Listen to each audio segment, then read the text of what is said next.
This is analysis of Dante's freestyle. Alright, so coming off the start, we'd like to see Dante really try to pike back down harder once he gets to this point right here. If he really forces that chin down, that will allow him to get his hands together into a tight streamline faster, and it'll also pick his hips up so that his hips and feet go through the same hole as his head and hands on the start.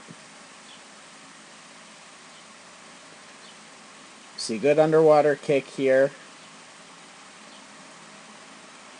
Excellent breakout. Nice elbow bend with the right arm. We can improve our left elbow bend slightly, which will help us with our recovery.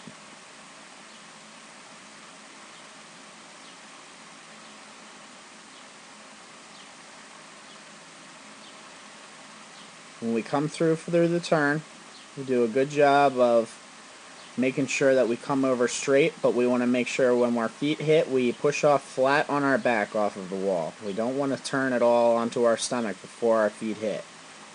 That way we can make sure we kick ourselves over onto our stomach and we don't waste any time setting up our push off the wall. Dante's a little bit deep on this breakout. We want to make sure that when he pulls through that first stroke, his elbow and his arm are not the first thing out of the water, but his back or his head. Again, we don't want to breathe on the first stroke because that allows us to lose the momentum we carry off of the wall, which will be the second fastest point we should be traveling in the race, the first fastest being off the start.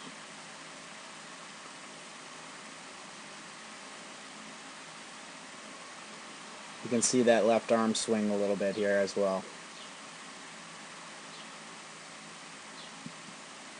Great body position, good head position. We'll make sure that we're really rotating on that center axis without moving our hips and head, which Dante does very well. You can take a few more breaths, a few less breaths in a race 50, but very good technique. This is analysis of Dante's freestyle. Alright, so we want to make sure that when we dive into the water, we already have our hands into a tight streamline. We don't want to have our hands separated on the streamline because then it's harder to force our hands together. Additionally, the sooner we can get into that tight streamline, the sooner we can begin to banana back to the surface. So we can see here that we go a little bit deep, and then once we get into that streamline, that's when we're really able to control the depth that we go. So we go very deep on this start, much too deep for freestyle.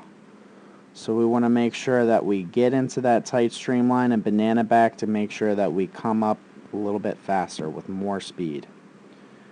We lose all the momentum that we gain off of the blocks trying to get back to the surface of the water.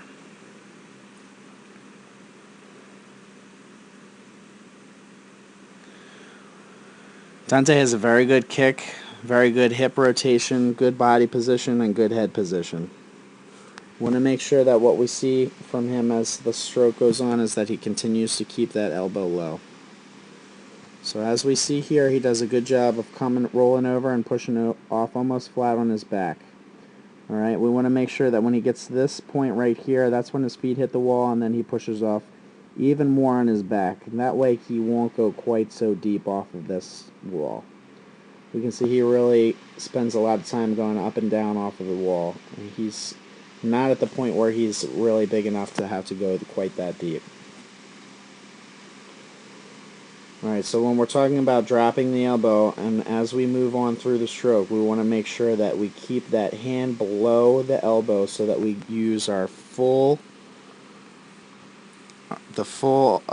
length of our arm as a paddle, which Dante does very well.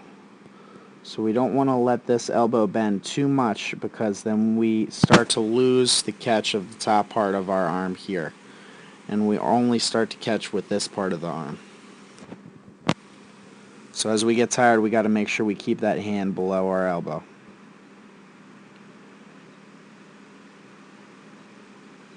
Excellent body rotation, good kick. Pretty good freestyle technique.